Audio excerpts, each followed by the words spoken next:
땡, 땡, 땡. 바다 한가운데서 매일 새벽 꽹과리를 두드리는 선장이 있었습니다. 사람들은 그를 미쳤다고 욕했지만 폭풍우가 몰아친 그날 밤 그 소리만이 유일한 생명줄이 되었습니다. 이제 이야기가 곧 시작됩니다. 편안한 자리에 앉으셔서 천천히 들어주세요.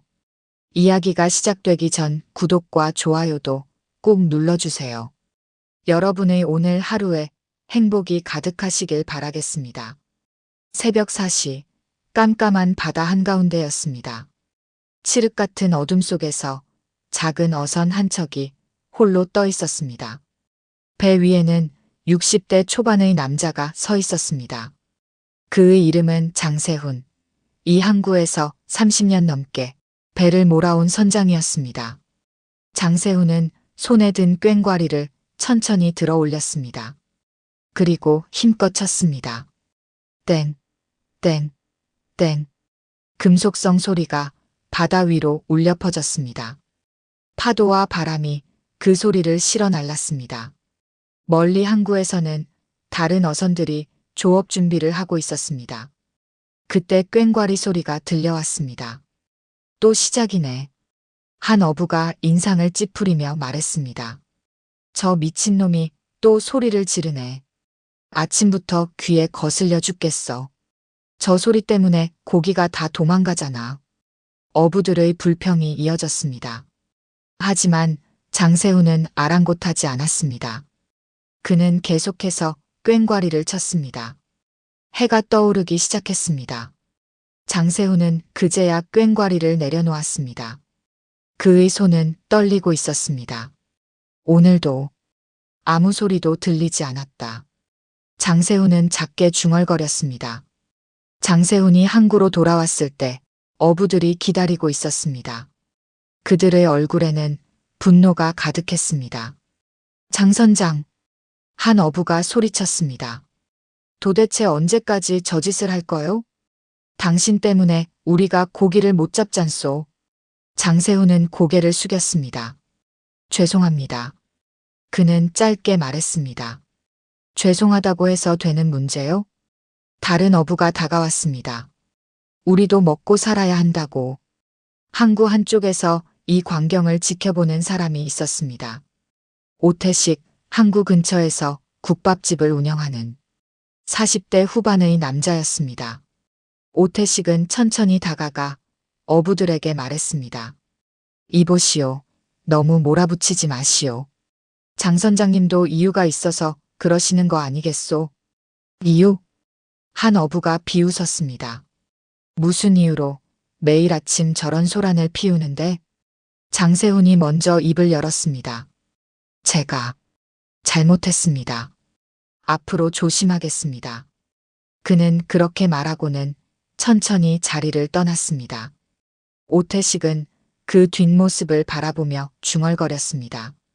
저 사람, 분명 무언가 깊은 사연이 있어. 오태식의 국밥집에는 딸이 한 명 있었습니다. 11살 오가은이었습니다. 가은이는 태어날 때부터 청력이 약했습니다. 양쪽 귀에 보청기를 착용하고 있었습니다. 하지만 가은이에게는 특별한 능력이 있었습니다. 소리의 파동과 진동, 리듬을 다른 사람보다 훨씬 민감하게 느낄 수 있었습니다. 어느 새벽 가은이는 아버지를 따라 일찍 일어났습니다. 그때 멀리서 꽹과리 소리가 들려왔습니다. 땡, 땡, 땡. 가은이는 귀를 기울였습니다. 아빠. 가은이가 오태식을 불렀습니다. 저 소리 이상해요. 응? 뭐가?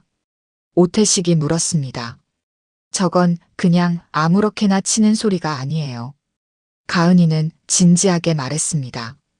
규칙이 있어요. 누군가를 찾는 것 같은 그런 규칙이요. 오태식은 깜짝 놀랐습니다. 정말? 네.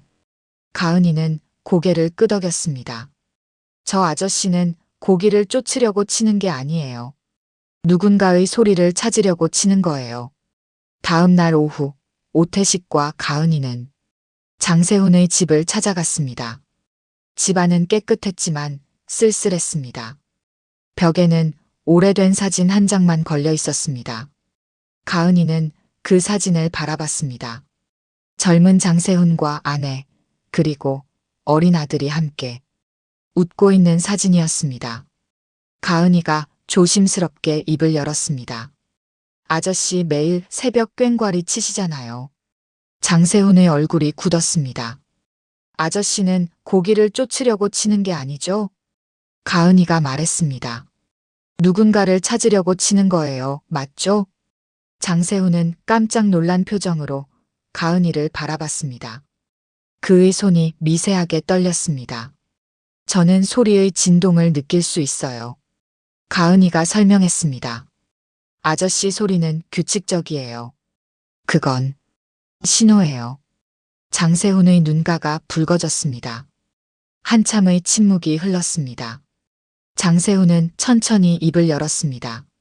10년 전 일입니다. 그의 목소리는 떨리고 있었습니다. 태풍이 왔었습니다. 기상청에서는 괜찮다고 했지만 바다는 달랐습니다. 장세훈은 벽에 걸린 사진을 바라봤습니다.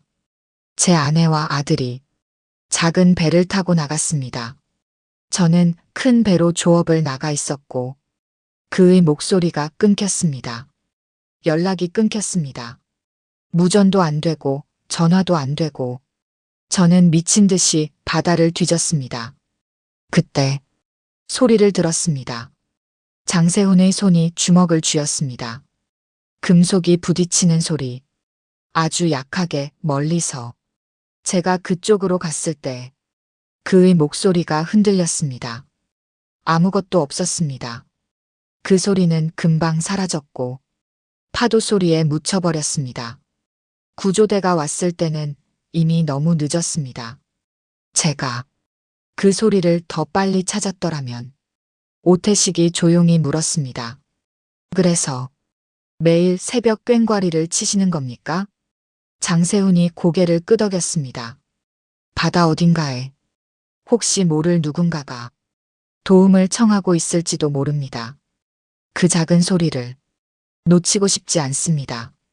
하지만 항구 사람들은 장세훈의 사연을 알지 못했습니다. 날이 갈수록 사람들의 불만은 커졌습니다. 저 선장 때문에 어획량이 줄었어. 새벽마다 저 소리 때문에 잠도 못 자겠다.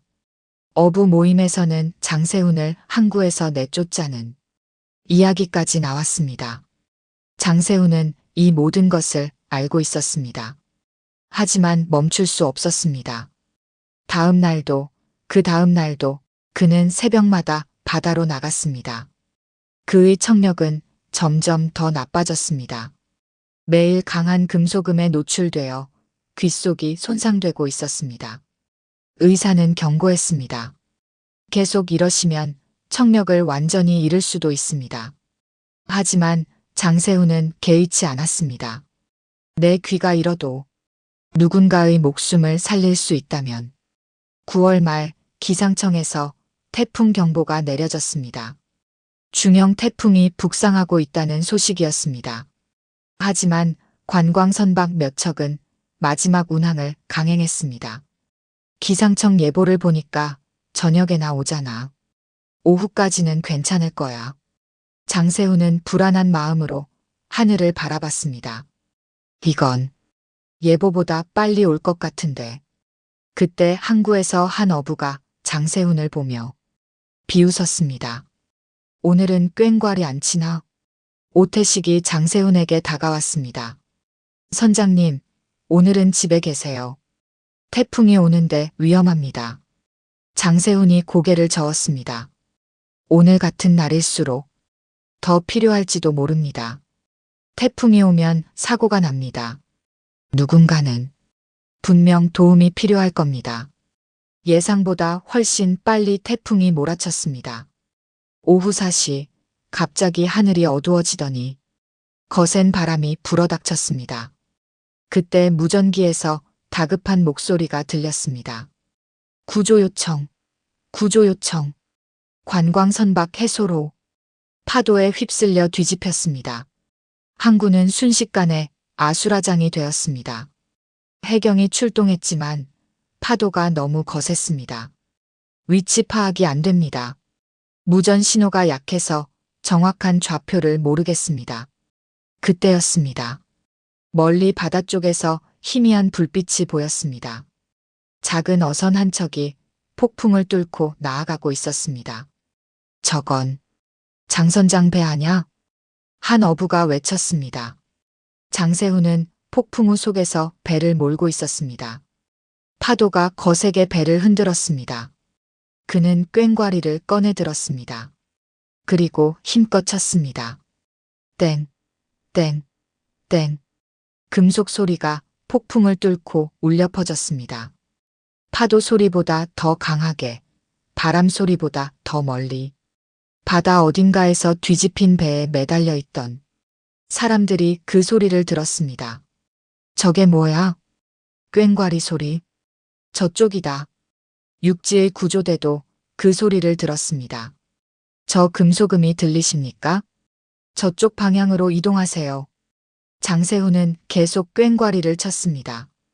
그의 손에서 피가 났습니다. 하지만 그는 멈추지 않았습니다. 저쪽에 사람이 있다. 장세훈은 본능적으로 알았습니다. 보인다. 장세훈이 외쳤습니다. 뒤집힌 배에 매달린 사람들이 보였습니다. 그는 배를 가까이 대고 밧줄을 던졌습니다. 붙잡으세요. 사람들이 밧줄을 붙잡았습니다. 장세훈은 힘껏 끌어당겼습니다. 1명, 2명, 3명. 해경이 도착했습니다. 저기 장선장님 배입니다. 빨리 지원하세요. 구조 작업이 이어졌습니다. 장세훈의 꽹과리 소리를 따라 구조대는 익수자들을 하나씩 찾아냈습니다. 폭풍우 속에서 유일하게 확실한 것은 그 금속 소리뿐이었습니다. 다음 날 아침 폭풍은 지나갔습니다. 항구에는 구조된 사람들이 모여 있었습니다. 20명이 넘는 사람들이 목숨을 건졌습니다. 한 승객이 떨리는 목소리로 말했습니다. 저 꽹과리 소리가 아니었으면 우리 다 죽었을 거예요. 구조대원도 증언했습니다. 장 선장님이 꽹과리로 신호를 보내지 않았다면 우리도 방향을 몰랐을 겁니다. 항구 사람들은 충격에 빠졌습니다. 그들이 그토록 욕하고 조롱했던 소리가 사람들의 목숨을 살렸습니다. 어부들은 아무 말도 하지 못했습니다. 부끄러움에 고개를 숙였습니다. 장세훈은 방파제에 홀로 앉아 있었습니다. 온몸이 멍투성이었고 손은 피로 범벅이었습니다. 오태식이 다가와 그의 옆에 앉았습니다. 선장님, 괜찮으십니까? 장세훈의 눈에 눈물이 흘렀습니다.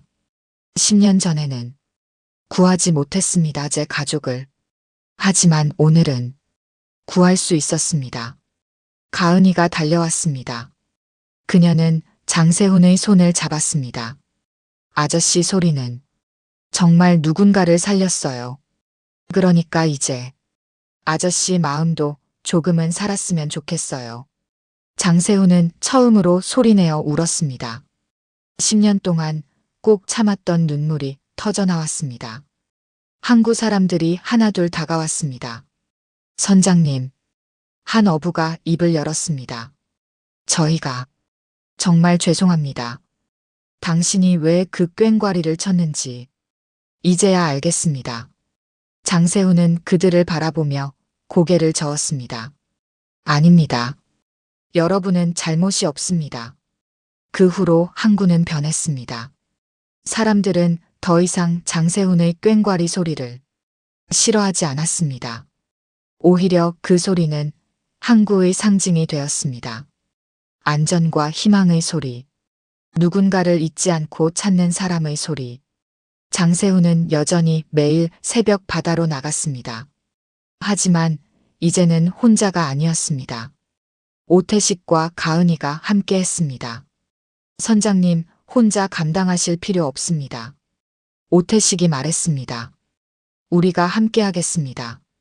장세훈의 청력은 많이 나빠졌습니다. 하지만 가은이가 그를 도왔습니다. 그녀의 예민한 감각으로 미세한 신호도 놓치지 않았습니다. 항구에는 새로운 제도가 생겼습니다. 비상시 장세훈의 꽹과리를 신호로 사용하는 매뉴얼이 만들어졌습니다. 어느 날 저녁 장세훈은 벽에 걸린 가족 사진 앞에 섰습니다. 여보, 아들아, 나는 당신들을 구하지 못했어. 장세훈이 조용히 말했습니다. 하지만 당신들 덕분에 다른 사람들을 구할 수 있었어. 이제 조금은 용서받을 수 있을까? 창밖에서 바닷바람이 불어왔습니다. 잔잔하고 따뜻한 바람이었습니다. 오태식과 가은이가 찾아왔습니다. 선장님, 저녁 먹으러 가시죠. 우리 집에서 같이 먹어요. 가은이가 손을 내밀었습니다. 장세훈은 그 손을 잡았습니다. 따뜻했습니다.